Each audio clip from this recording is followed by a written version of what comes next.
Hello and welcome to the Gastric Health Show. My name is Dawn Boxall, and today's topic is 6 dopamine boosts that influence eating behavior. And we are going to dig into this. We have been kind of through the whole month of January, we've been talking about hunger and appetite and cravings and GLP-1, appetite suppression hormone. And so I really wanted to bring in these neurochemicals that truly can influence your eating behavior. Now, of course, there is some genetic backing to all of that as to, who will really be influenced the most. So I think understanding this piece is helpful in understanding yourself and understanding what's truly going on in your body and what you're lacking or what you need. So we're going to dig into this. And if you're new to our show, I've been a bariatric dietitian for over 27 years. And have worked with tens of thousands of bariatric patients over the years and have learned a lot from all of you. And I really kind of take I look, I guess, at bariatrics through a different lens. I look through it through an integrative and functional medicine lens where we're really utilizing food to shift behaviors, diet and lifestyle, diet and lifestyle to influence behaviors and cellular reactions and biological processes is really the goal. So I think this talk will really help you see how important yes, these neurochemicals are in your genetics, but truly how you live your life and how you are happy in your life. So stick with me as I kind of explain this at a level that hopefully you'll understand and really kind of give you some things to think about in your current situation, in your current life. What can I do to shift this perspective so that it will eventually just influence positively the level of dopamine that I have, that then shifts and changes how I view eating and how I choose foods. So let's face it, your eating behavior really does have many influences. And I really want to have this conversation about the neurotransmitter dopamine. And although, dopamine really is complex and there's a lot of research behind it, and really its influence on your eating behavior may really be different than someone else. And it just really still deserves some attention. Dopamine is just a neurotransmitter, and any dysfunction of the dopamine system has been implicated in really in different nervous system diseases. So the level of dopamine transmission increases kind of in response to really any type of reward. So it's really been, looked at a lot because of addiction and those type of addictive behaviors. So it not only controls your mental and emotional responses, but also some motor reactions. Dopamine is known as the happy hormone. However, serious health problems arise if there's too little dopamine or too much dopamine that's being produced. So dopamine is involved in food craving, decision making, executive functioning, impulsivity, personality trait, all of which can contribute to your eating behavior. So this level of dopamine needs a sweet spot. And each of us, because of our genetics, really can struggle with this piece of it. You may find that it's really hard for you to navigate some of these things, or you just never really get away from it because of this dopamine response that's occurring. So genetics really do play a pivotal role in this, in how dopamine is expressed. And dopamine binds to dopamine receptors to exert its action. So dopamine receptors play a pivotal role in regulating your emotion, cognition, memory, attention, learning, sleep, impulse control, renal function, locomotion, and neuroendocrine signaling. So it regulates a lot of areas. It is made in your brain and your kidneys, so you can see why the renal function is included in that. But genetically, there are 5 different dopamine receptor SNPs. DRD1, DRD2, DRD3, 4, and 5. Each playing a different role in dopamine signaling. So in one study, they found no relationship between food addiction and the DRD2 genotype. However, obese female carriers of the DRD2A1 allele reported greater scores on emotional eating and snack food reinforcement compared to non-carriers.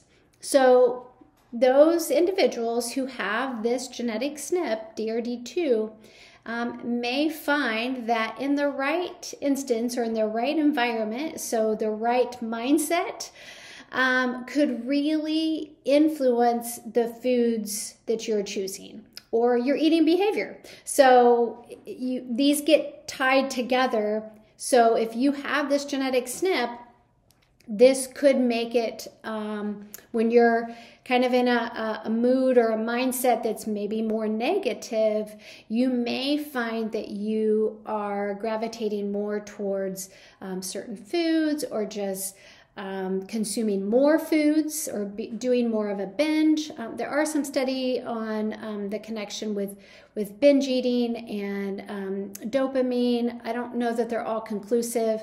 I couldn't include all of the information on this talk, but at least I know that this is something that's being explored in really the connection between binge eating. There are studies showing that dopamine levels do influence binge eating, and there are some that show that they are not. So I think it's kind of inconclusive right now, but I think for some individuals, I think what lacks is they're not weaving in these pathways of the different genetic SNPs that also influence. But I'll get into that here quickly. But what does dopamine look like if it's low? That's what I want you to see. So overall, low levels of dopamine can present as a poor mood, complacency, inability to experience pleasure, fatigue, increased appetite, especially carb cravings, so an appetite for carbs in general. You have a low drive and motivation for pretty much anything. You feel the need to get more motivated or alert from caffeine and sugar. Additionally, the genetic SNP DRD2 is associated with weaker dopamine signaling. And this, insensitive reward system can lead to an increased risk for obesity, binge eating, comfort eating, and overeating. So you can see having a genetic SNP in this dopamine receptor being an issue, whether it be too high or too low. And I'm not even getting into this, but when the dopamine receptors are elevated, those are the ones, so if your DRD2 genetic SNP, if you have that and your dopamine level is elevated, those are usually seen, those levels are usually seen in the individuals with psychosis and schizophrenia. So you can see that, yes, you might have, more of a depressed state or poor mood and just no energy, no motivation for life.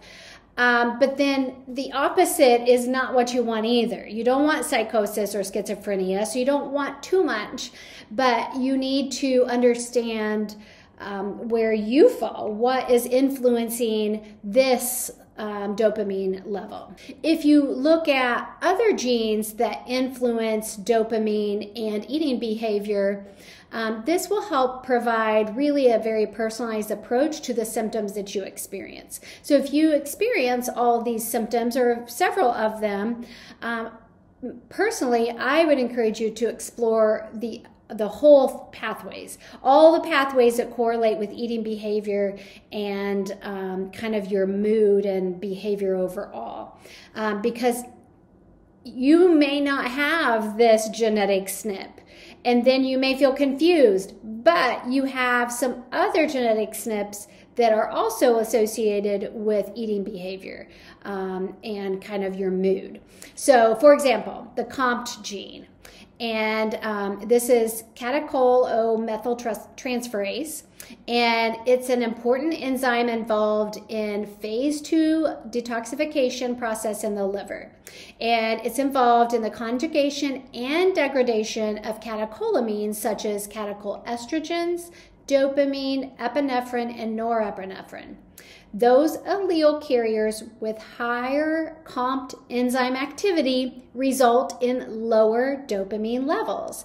So you could get a double whammy. You could have this DRD2 gene, genetic SNP, and with the correct allele, and you have low dopamine levels. Then you throw in this COMT gene, which is going to think of it as kind of burning through it faster, which will help, again, further lower that dopamine level. So additionally, there is certain allele carriers of the clock gene, which deal with our circadian rhythm. These are also associated with increased ghrelin levels and caloric intake and alterations in your eating behavior. So if you are a person that maybe you don't have the DRD2, so you don't have these dopamine receptor genetic SNPs that influence your eating behavior negatively, but you do have the clock gene, maybe that's what's driving it. So again, having one doesn't guarantee that it's going to influence your eating behavior negatively, but when you have a combination of multiple ones, the likelihood is very high that you are really going to struggle with your eating behaviors until we really work on restoring your genetic, your epigenetics. Really, we're really focusing on the foods and maybe even diet, lifestyle, supplements, whatever is needed to get your genes to turn back off and turn the positive ones back on to kind of support this better. That's really kind of the key to give you the best results.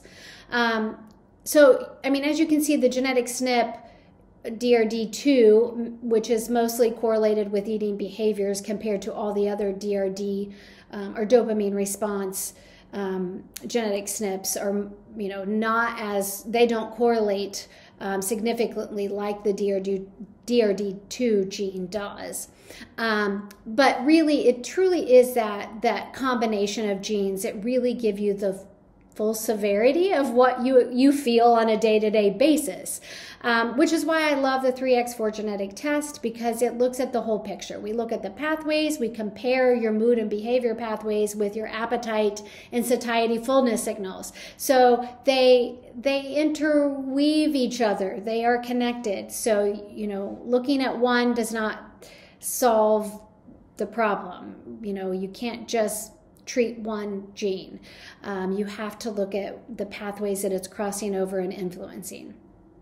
So, what can you do if you think dopamine may be influencing your behavior? So maybe you think, hey, I potentially could have this DRD2 genetic SNP, and I really do feel like this is influencing how I eat. Or maybe you think, hey, I might have a combination of all these eating behavior and appetite regulation genetic SNPs, and what can I do about it?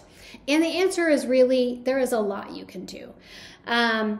like I had said, dopamine is made in the brain and the kidneys, but it really can be influenced in surprising ways. And it's really comes down to nervous system regulation and loving life, if you want to think of it that way. That's probably the simplest way to think about it.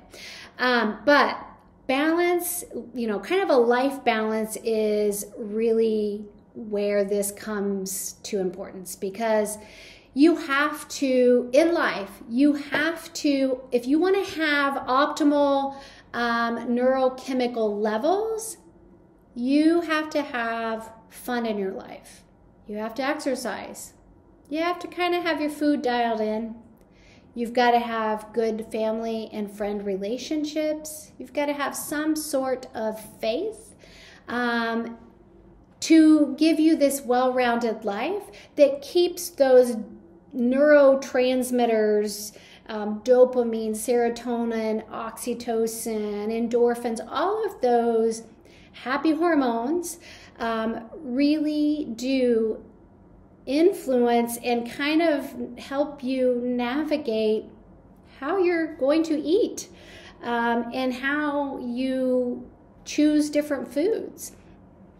This is why I really like our Gastric Health membership, because we talk about this. We talk about kind of those principles of fun, fitness, finance, family, friends, faith, food, all of these kind of foundational things that will build health.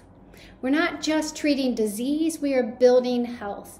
And that's what the Gastric Health membership is for, and that we're working on growing, is to build a community that we are focused on not just treating disease, but we're actually focused on building health.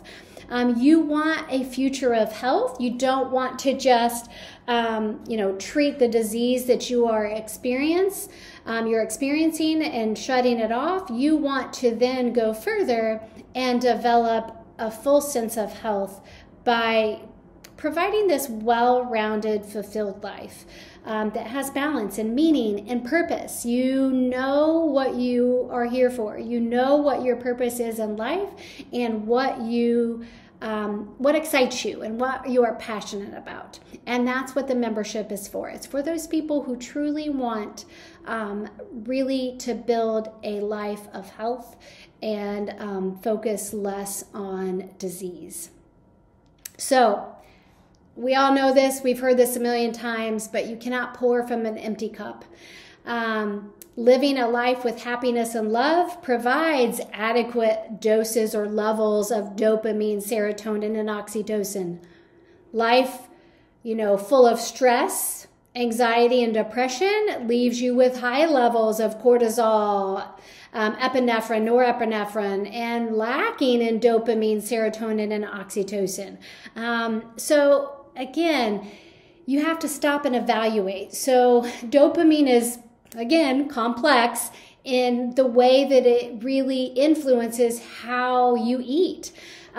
Because it's not just simple things. Yes, there are food pieces that we can do to optimize it, but there are other lifestyle things that are even more powerful that can at least help mitigate the stress and inflammation and just any of those anxious and depressive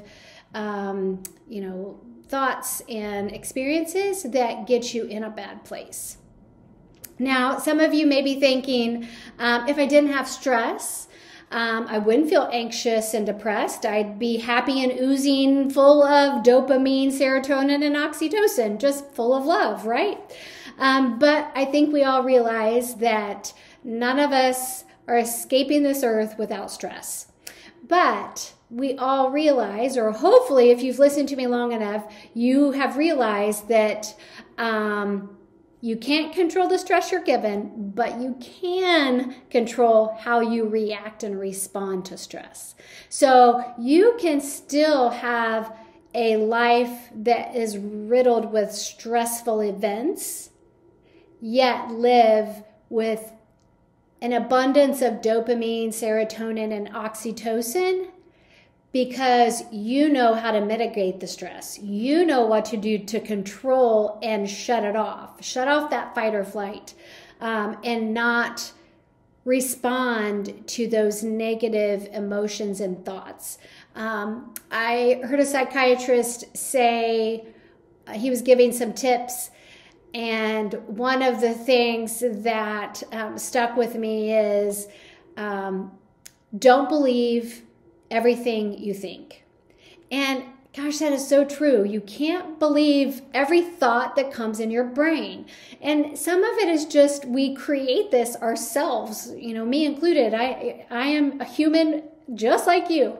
And I experience stressful events, and my brain takes off and going down this rabbit hole of the what ifs and the worries and the negative thoughts and the crazy thoughts that, your brain comes up with out of hardly anything.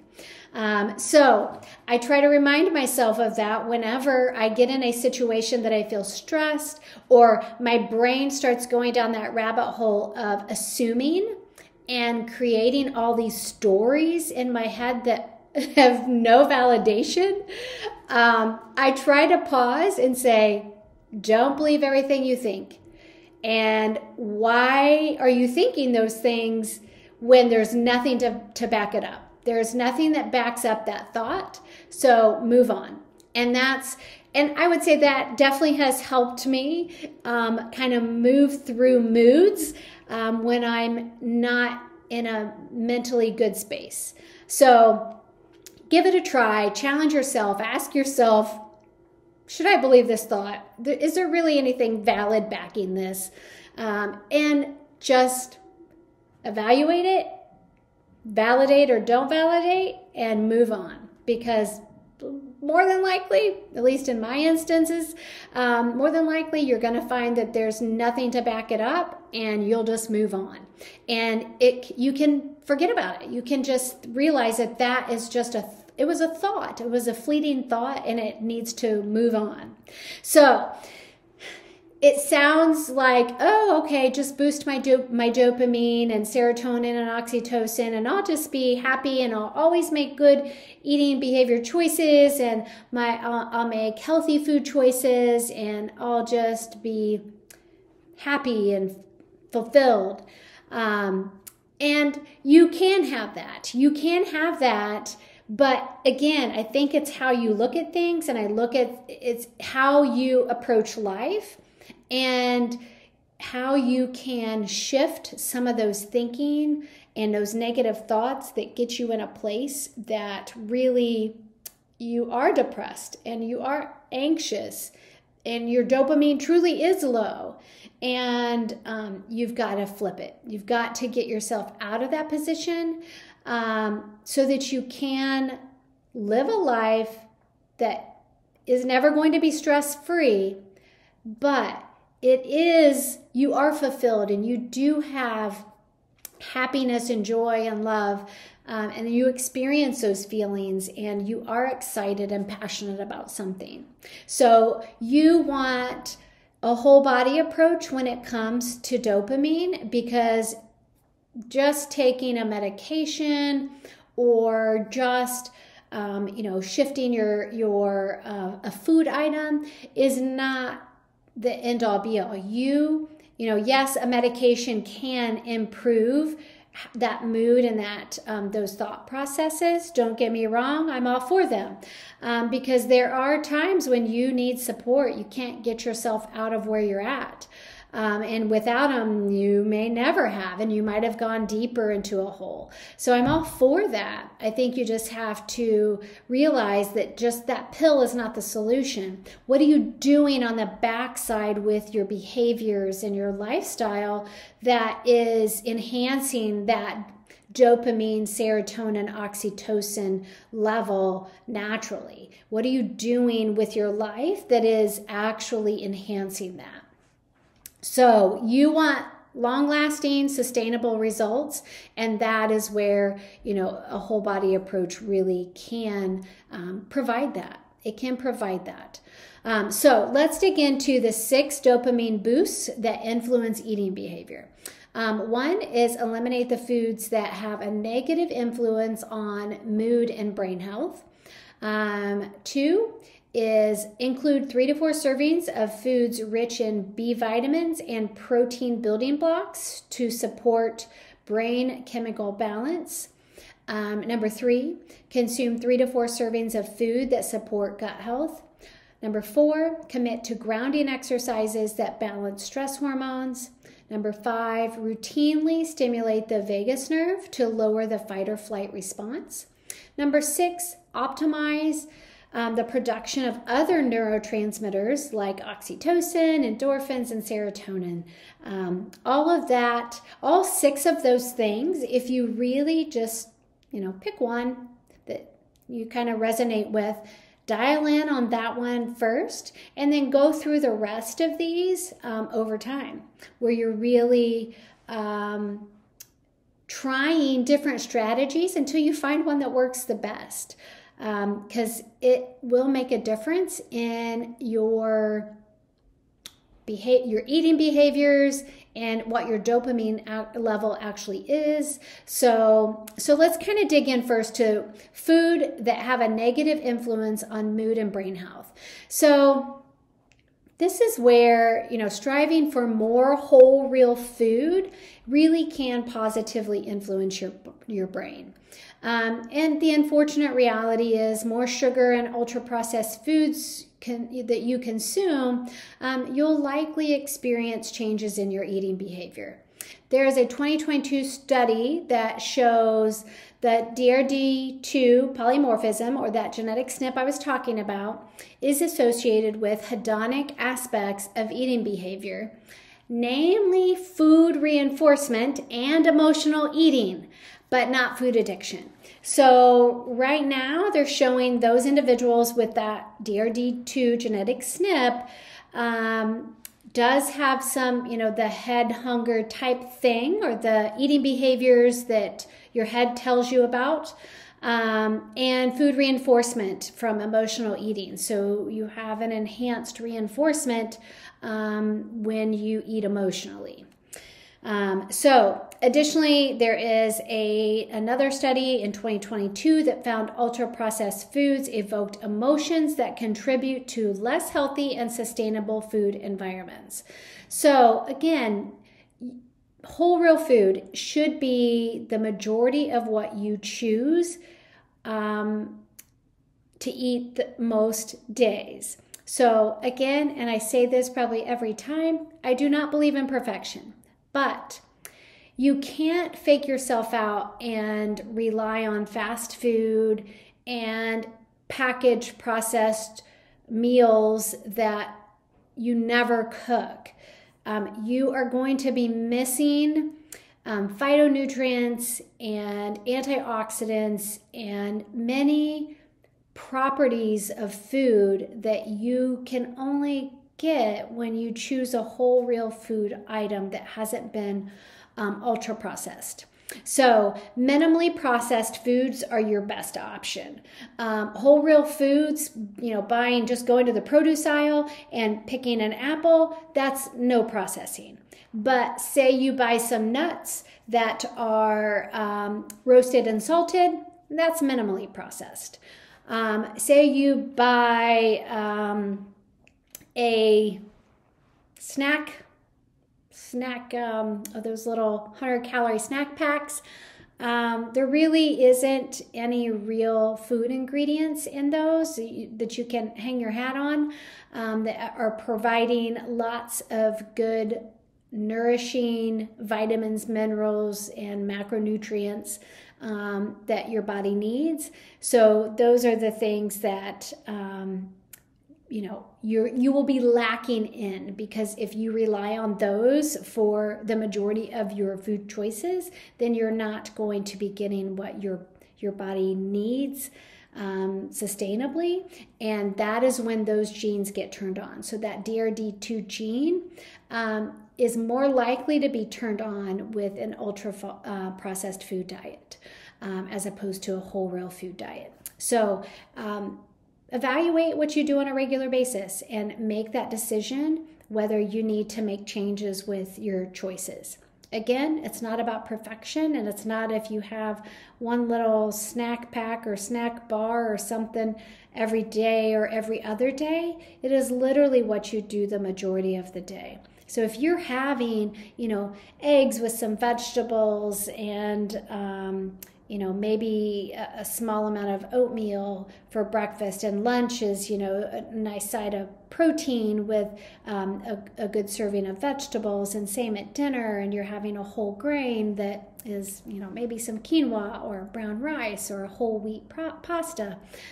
You're choosing those things the majority of the time, you're likely going to be fine. Of course, everyone's genetics and biology is different, so working with a practitioner like myself can help you dial that in. If you feel like you're struggling with your health numbers and lab indicators that your things aren't okay, then hire me, and I will help you navigate through what's driving it. Maybe it's just you have some blood sugar imbalances and we need to fix that.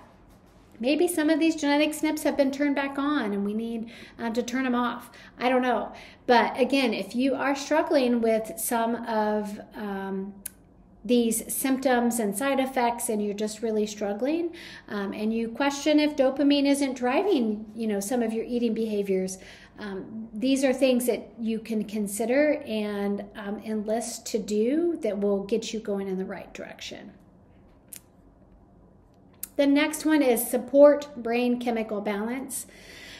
So your eating behavior is influenced by your brain chemicals, and this includes dopamine. So this is where providing adequate nourishing foods to support your brain building blocks is super important. So protein foods and any of the foods rich in B vitamins are really necessary to manufacture all of the brain chemicals and keep them at optimal levels. But more specifically, the amino acid tyrosine is necessary for healthy brain chemical production. So some of these foods include fatty fish. So think of like salmon, mackerel, sardines. Those are all great sources of healthy fatty fish. Dark chocolate, my favorite, nuts and seeds, avocado, bananas, Brazil nuts, eggs, blueberry, chickpeas. Those are all great sources of the amino acid tyrosine, as well as other protein and B vitamins. So if you don't regularly consume these, I would encourage you or challenge you to start incorporating these. I mean, who doesn't like, a square or two of dark chocolate? 70% or higher. So if you have not tried it, you have to experiment. You may not like every brand. I don't like every brand, but I have found a few brands that I do love, and I just rotate them. And I don't want to say I have it every night, but I would say most nights I have at least 1 or 2 squares, probably tops 3 squares of dark chocolate. And it's a great way to get polyphenols as well as tyrosine for my brain chemicals to keep my dopamine up. So again, it's a combination of all of it. Not one of these. You can't just add dark chocolate and wait for the magic to happen. Probably never going to happen. And your eating behavior is never going to get better just by adding dark chocolate. It's the combination of all of these things together, working together, is the magic. So next is consume food to support gut health. It's now understood that your vagus nerve is a communication highway. It actually was once believed that communication was one direction, the brain to the gut. But now we understand that this communication goes bi-directional, and the gut communicates to the brain and the brain communicates to the gut. So, as you can imagine, maintaining a healthy gut is key to maintaining healthy brain chemicals like dopamine. Essentially, a healthy gut comes down to fiber. I will say it's not the only thing, but it is a very important thing and something tangible that you can work on. So if you're really good at getting fiber in, then your gut is probably in an okay place. Now, you might want to work with a practitioner like myself who could help you dial that in if you still have digestive symptoms. But soluble, insoluble, and resistant starch fibers are super important for having a healthy gut. So to me, fiber makes the most sense.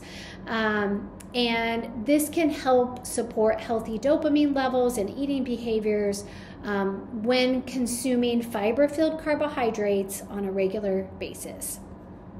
Additionally, your gut is kind of the exit pathway for many toxins. So keeping your gut flowing is important to toxin removal. So additionally, supporting liver detoxification can support healthy dopamine levels and eating behaviors. So again, that's, if you have some of those genetic SNPs that influence how your liver detoxifies, and it might slow down some of those detoxification processes, that is where it can get you in trouble. And then making sure that you are pooping regularly.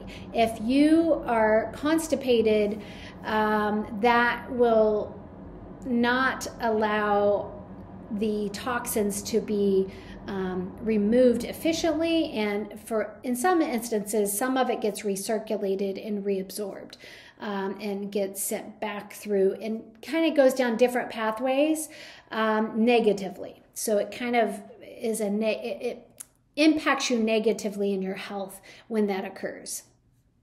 So we also can't forget that when it comes to gut health, making sure that inflammation and blood sugar balance, all of those are intertwined. Those all support a healthy gut. So you can be great at fiber, but yet your blood sugar is still out of control.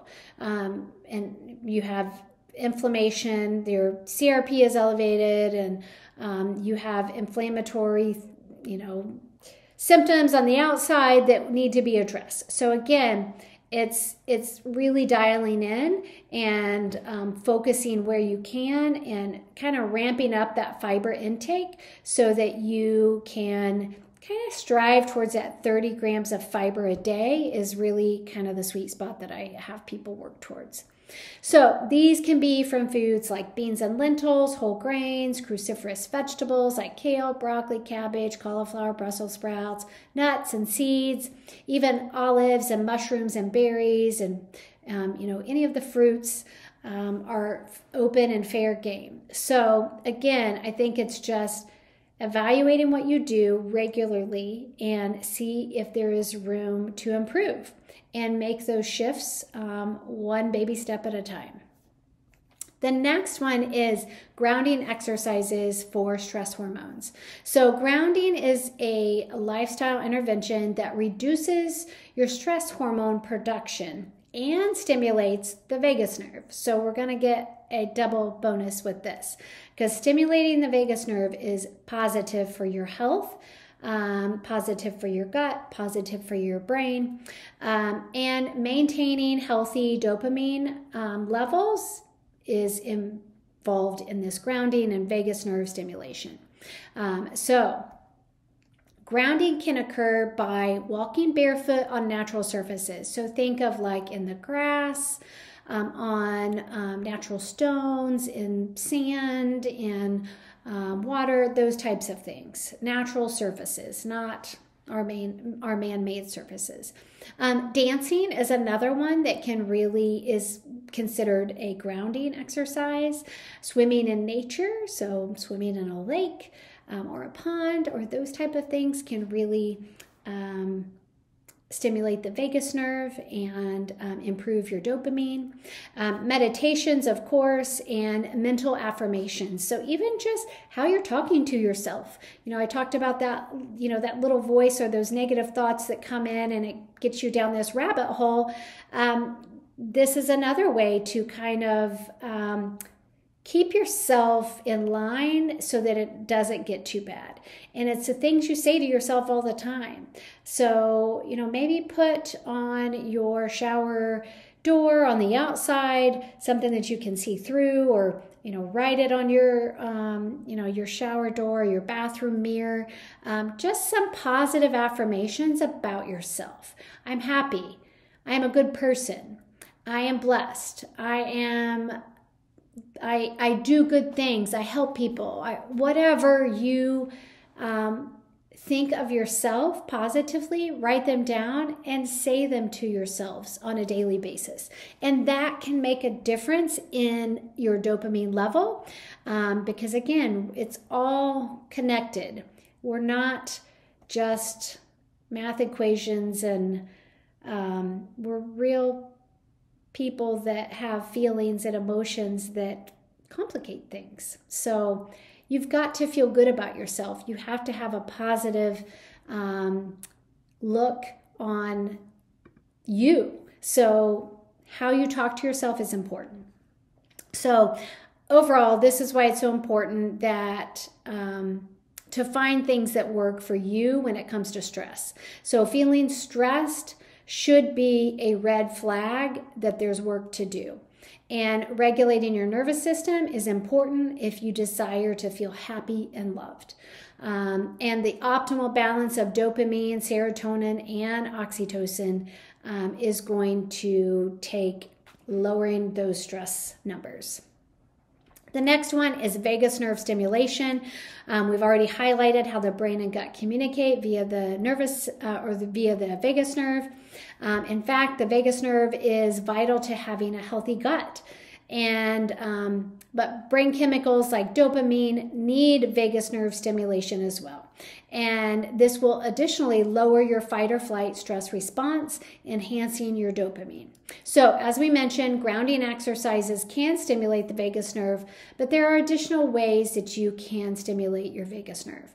Cold showers. So some people will just take a cold shower, or you could just end your shower on cold. Cold water immersion. I don't know if you've seen people taking these ice baths for 1 to 2 minutes. So cold water immersion. Gargling. So just gargling water is a great way. And it's a hard gargle. You don't do it mild. You want to do it hard, and that will stimulate the vagus nerve. Rhythmic breathing. So making sure that you're breathing, deep belly breaths are a great way to stimulate the vagus nerve. And then loud singing. So if you're driving home from work, turn up your radio as loud as you can and belt out your favorite song. It is a great way to stimulate your vagus nerve that can influence your dopamine and your eating behavior. The next one, our last one, really is optimize production of other neurotransmitters. And I feel like I've been saying this already, but dopamine doesn't work in isolation. So other brain chemicals like serotonin and oxytocin work together to provide kind of that ultimate euphoria of happiness and love and joy that everyone seeks. And when one or more are out of balance, your eating behavior will likely be influenced as well. So this is why a whole body approach is so important. There's not one magic bullet that makes all of this better, makes your dopamine better and your eating behaviors better. When it comes to healthy eating behaviors, optimizing all of your brain chemicals, dopamine, serotonin, oxytocin, will likely be necessary. And although dopamine is a brain chemical that is driven genetically, that doesn't mean you can't override your genetics. Now, I know I've given several ideas of how to boost, but I want to kind of give, how do you boost these other ones? Now, we've already talked about on dopamine, how doing all these things will boost it, but even just taking a cold shower because you're stimulating that vagus nerve, but even something as simple as organizing a workspace. So say you feel overwhelmed and you feel blah in your mood. Maybe you need to clean off your desk or a small side table, or maybe you just need to clean off your nightstand. Simple, keep it simple. Just clean an area that maybe it's not a huge space, but yet is quite the mess. And then exercise and complete an important task. All those will boost your dopamine. Oxytocin, these are things like give someone a compliment or do something kind for someone else. You can pet a dog or a cat and also consider what you're grateful for. So even doing just a gratitude journal is a great way to boost your oxytocin. Serotonin, take a walk in nature, get some sunshine on your skin and your eyes, stretch your body, sing a song you love. And then endorphins, you can exercise, eat dark chocolate, listen to your favorite music, and meditate. So as you can see, they all have very similar but different things that will help boost them. But again, they all work together. You can't just say dopamine only. But dopamine is super important. We are finding that dopamine does play a huge role in influencing your eating behavior. But if you want the whole package deal, you'll want to influence all of these neurotransmitters to really kind of give you the full experience of happiness, joy, and love.